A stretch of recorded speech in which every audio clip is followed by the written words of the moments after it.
Hello everyone and welcome back to another Getting Stuff Painted, my bi-weekly update give or take on the miniatures I've been painting for the games we cover here, or will cover, on the channel. And there isn't as many miniatures to talk about this time. I kind of lost steam towards the tail end of December, trying to do damage to my pile of grey shame, but I wanted to get at least one more Getting Stuff Painted in before the end of the year, so getting this in just under the wire. I think you're going to be seeing this around the 23rd. Definitely going to be the last one of 2024. And all I have to talk about this time is a tiny bit of miscellaneous scenery that I think was meant for 40k, a fair chunk more of the Gellerpox infected for Kill Team, and then something for Blood Bowl that we'll talk about when we get there. But I hope that these videos have inspired you, especially through late November into December, to just pick up something that's been sitting in your pile of grey shame for a while and just getting it done. And throughout the year, I hope, just in general, these videos have also helped encourage you paint more miniatures, because they're motivation for me as well to get stuff painted. With that said, let's start talking about the colours used. As usual, it's all contrast paint more or less, and yeah, we'll go into specifics. So these are part of, I believe, if I look underneath to see the colour of the, it's the weird brown colour. These are part of the miscellaneous Warhammer 40k terrain set, which has been mimicked with the MDF set for the Kill Team starter box with the Plague Marines and Space Marines. So I know that's very strange, but these aren't specifically made into MDF in that starter box, but the terrain that these came with were. So I just had them sitting around. I can tell because of the colour of these. I found them when I was cleaning up and moving around some stuff for my new PC. So they were super quick to do, super easy, and you can get this effect on anything that's kind of small-ish in metal really easily. Like, it is not hard if this is the kind of old-fashioned-y look you're looking for. Like, I feel like these could also go for like Fallout as well, not just 40k, so it's a good kind of like general bit of terrain, since it doesn't really have any like imperial iconography or anything like that. But I spray painted them from the colour of plastic you saw under there, just spray painted them silver. I think I used Army Painter Silver. Then I give a dry brush of Army Painter Rust, which I've talked about many times before. It is a fantastic rust effect paint. It is my favourite of the ones I've tried. And then after that I went over everything with Agrax Earthshade to give it that grimy look. You could have used Nuln Oil if you wanted it to look a little bit cleaner. I wanted these, because these are meant to be like poking out of the ground, I thought they'd be dirtier, so I used Agrax Earthshade, and sometimes that's just, that works better with metallics, I feel. And for no particular reason, just because I wanted to do something a bit different, I made a little bit of a splatter here with Blood for the Blood God, the Citadel Technical paint, to make it look like maybe somebody who'd just been shot, maybe like tried to pull themselves in there, and like maybe it's a bunker to hide in, or maybe they got squished when the door came down, who knows. But just as a something to set them apart. And as I say, this series is for anything I painted, so I painted those. It did not take long, but hey, it's some more scatter terrain done. So next, let's talk about more of the Gellerpox infected. In the last Getting Stuff Painted, I covered the Glitchlings, the adorable computer virus version of Nurglings, which are just very cute and fun. So now I'm moving on to the larger stuff for the Gellerpox infected, and we're actually kind of going in order, because you have, well, technically there's a side thing based on the mechanics, but in terms of units, you go Glitchlings, you go Gellerpox Mutants, I think they're referred to, and then the Beasts, of which there is 4. So there's 3 of these little just general mutants, and I've tried my best to match up the colours of the official paint jobs, and I'm actually kind of happy with how these turned out in terms of one-to-one coloration, because I don't know what colours we use specifically, and I'm using contrast paint, so I kind of have to just guess. So actually, let's do them in order. I did that one first, this one second, and I feel like the middle one turned out best. But this is the one I did first, because these mutants all have very variant skin tones. They're not meant to be like plague-ridden or poxwalkers necessarily. They do have like a lot of just flesh tone, but then for things such as tentacles, also I've got a little bit of a dog hair there, a tentacle hand, or like part of their, I don't know what this is, a tentacle coming out their stomach with an eyeball. That's where they have some weird coloration mixing in pinks and such, and that's where contrast paint can definitely excel. I talked before, but contrast paint is easy to blend when it's wet, super easy. So when I was doing the Guilliman Flesh skin tone across all of these, I would always do the bit where it's going to meld into a different colour last, so it's wettest, and then quickly crack out the next colour to use. So I did the Guilliman flesh tone around his belly, his back, etc. Tip of his arm down a little bit, and then I cracked out Volupus pink and did that tentacle and mixed it as best I could at the top here, just so it looks like it flows naturally. Didn't need to worry so much about picking these out because they're kind of separated from the flesh tone. As for the other colours, it's Militarum green for his pants. For some reason he has a rivet keeping his pants up. As far as I can tell, that's what it is. I couldn't see anything different in the paint job. It's just going a bit closer there to see the rivet.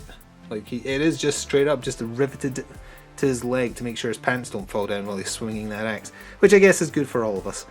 And for any boils on all of them this goes for, I just used Imperial Fist yellow and a little bit of the Orc yellow contrast. Iron Jaws, that's the one. Kind of mixed and matched. Eyeballs I tend to use the brighter yellow for, and the Iron Jaws yellow, which is slightly paler, I used for most of the boils on the body. And after everything's done, as I do for all Nurgle related stuff, Agrax Earthshade gets cracked out. I feel like Agrax Earthshade just fits the usual colour scheme of Nurgle stuff better than non-oil would, and it just makes them look that bit more grimy, and they're Nurgle, so you want them that way. Oh yeah, Lead Belcher Silver, sorry, for the metallic parts of these, because they are meant to be partially metallic, and just some miscellaneous, that's Bal Red, and one of the yellows for the wires sticking out, and a little bit of Blood for the Blood God rather, on the axe. As per usual, these bases, again, it's the AK Plague World paint with Agrax Earthshade over the top once you've given it a long time to dry. It takes quite a while if you apply it thick, so give it like at least an hour, probably more, before you start applying a wash, or it will start to mix with the wash, and then it's just some tufts to give it a bit of definition. So this is the one where I feel like it turned out the best, and is also the best example of blending contrast paints, because you've got the flesh tone for his belly, then he's going into like a Volupus pink, which then goes into a black for his sword hand, or whatever this is. It almost looks like a Tyranid weapon. And then for this hand, you've kind of got it going zombie green. And this was fun to do, like all those mixing. And I did it the same way I just described. Started with the flesh tone, I applied it up here and on this shoulder blade last. Then I cracked out the what's it called? Flesh Tear green? It's not called Flesh Tears. I always forget what they're called. It's the Warhammer Fantasy army rather, that think they're knights. It's the contrast paint named after them that's a pale green, and I always forget what it's called. Flesh Ripper green, maybe? I think it's something like that. Either way, that's what I used while it was still damp, and I think I mixed in a little bit of Mantis Warrior green at the tip, and then, well, this was also still wet, Volupus pink all the way down, and then Black Templar, applied that very loosely here, wetted the brush a little bit, mixed it a little bit, and the effect turned out real great. Like, I'm very happy with how it turned out for this guy. Definitely the best of the three by far. He's in a simpler pose, so you can get at everything as well. For the whatever this is, the pizza cutter from Bloodborne, he's equipped with. I did apply a little bit of the Army Painter Dry Rust just to try and match up to the official paint job. It looked very rusted, and then Blood for the Blood God to make it look like he's just finished cutting his pizza, so to speak. His pizza in this case was an innocent person. Bronze Scorpion was the paint I used for the bronze lock. I also used that for the rivet on the last guy that I forgot to mention. And it was Frostheart for his trousers. Oh, some of them have grenades attached to their belts just because they can have grenades and will throw grenades. So that's just Militarum green as well. And that is Striking Scorpion green. No, sorry, that is Necron Compound, that's what it's called, for his very stylish punk hair, which is again me just trying to match up the official paint job. He has very green hair, very, very bright punkish green hair. So that was my attempt to try and match up with that one. And last but hopefully not least is the one who kind of has like a pallid blue skin, which was very strange. So for him, I applied a very, very, very light tone of that green I was just talking about, Flesh Ripper, whatever it's called. Flesh Eater Quartz, that's what they're called, isn't it? I keep on forgetting if that's the vampires or not. Either way, super light. And then I applied the Briar Queen Chill contrast paint, which I think is the right one, the one that has a blue to it. Added a little bit more green on there. Also, the dog might be about to bark. You don't need to bark, it's just a truck. Trucks are allowed to celebrate Christmas as well, you know. Okay, she's back to dropping toys at my feet. Perfect. So that's what I did for that. Mixed it into Magus Purple for this leg because it's kind of like a mutated illness. This one, Magus Purple into Volupus Pink, and he's missing this hand, so there's not much to say about here. And that is, Storm something blue. Not the Celestial Green, it's the other one. Storm Fiend blue. There we go, that's the one. For his vest of whatever it is. Libelcher Silver again for all the silver parts. And that's about it. Oh, and Flesh Terror Red for his tassel, or whatever it is that's hiding his shame back here. Yeah, so I feel like this is probably the weakest of the three, but they all kind of turned out better than I thought they would, and much closer to the official paint jobs than I thought they would. And they look great. I mention it all the time, but I love Nurgle stuff just because they're so creative and so disgusting. It is wonderful, and they're a joy to paint. And if you paint messy, it really actually adds to it rather than takes away from it. So it really brings something out in them if you just slather them in Aggress Earthshade when you're done with everything, which is what I've done, which I hope I mentioned already. But yeah, Aggress Earthshade over everything after painting, and just it fills those crevices, it makes them look dirty and disgusting. If they were actual Nurgle stuff like Plague Marines or whatever, I'd probably crack out some of that Nurgle slime, but for these guys, because they are meant to be partially mechanical, I didn't. So let's bring the main centerpiece into view and hopefully into focus this time. This adorable person, also from the Gillipox Infected kill team, is the Flesh Screamer, who is my favourite, I think, of the 4 gigantic models you get with the Gillipox Infected. There is like a tentacle monster, there's a guy who has an oven in his stomach, and a guy who has like a fly hand, which I think is probably the worst looking of the 4. I don't really like that one. But this guy looked so cool and not that hard to paint. And like the model and how it looks is doing a lot of work here. I love how it turned out. And it's mostly just Guilliman flesh. It's just flesh tone for the most part. And again, he's got kind of like a mixed paint on his arms. So did this arm last, mixed it with Flesh Terror Red, and I did add Blood for the Blood God to the fingers to make them very red. Again, just trying to match up to the official paint job. That's Volupus Pink for each of his many mouths. I presume that's why he screams so loud, because he has 1, 2, 3, 4, 5, 6, 7, 8 mouths. Don't we all? And for his shirt, that is just the base coat of Grey Seer with the Soul Blight contrast paint over the top. And while it was wet, mixed in some Flesh Terror Red, since it is kind of stained red with presumably his blood in the official paint job. And same applies for the tassel down here. I used that same pallid green for the hand and foot he's just carrying. These faces on his hand are kind of white, so I left those again and kind of treated them like the clothing he's wearing, with the same yellow for the eyes that I was talking about earlier. And then on the back here, we can see the lovely flesh mound of his rear. He's got someone's liver stuck to a hook on his back. That's just Flesh Terror Red again. And I used Libetro Silver for like the hooks that are tied into his skin. And I talked about the yellow for his boils as well. And Aggress Earthshade over everything after I was done. If you are going to use Blood for the Blood God, I'm sure I've shared this tip before, but if you are going to use Blood for the Blood God, do it after you are applying a wash. So to get this kind of like stained effect, that side's not as great, honestly, this side looks better. But Aggress Earthshade went on first, and while the Aggress Earthshade was wet, apply Blood for the Blood God. It lets you kind of mix it a little bit so it doesn't just look flat, and it makes it look more like a genuine blood stain. So fantastic looking model. I have noticed that part of the green for the base is unfortunately caught on his tassel down there, so I'm going to have to fix that in a second after I finish recording this video, because he's just hot off the press, like I just finished him. For his hair, by the way, it is just the base coat with Basilicanum Grey mixed in, because he has kind of like a white to grey streak going on, and again just Aggress over the top. Fantastic looking model, my favourite out of the bunch, and the first of the 4 big guys done. Last for the year, but by no means least, or maybe it is by least, who knows, we have, I keep on wanting to call them grots, but they are not grots. We have 8 of the 12, I think, 8 of the 12 Gnoblars that you get with the Ogre team for Blood Bowl. I think they're called the Fire Giant Ogre team or Fire Mountain Ogre team. Either way, recently finished the Bogenhafen Barons. I've got a bunch of old Blood Bowl teams just sitting, so I picked one semi at random, and it was the Ogre team. And the Ogre team, ironically, is mostly Gnoblars, because Ogres are too powerful. You can't just have a team full of them.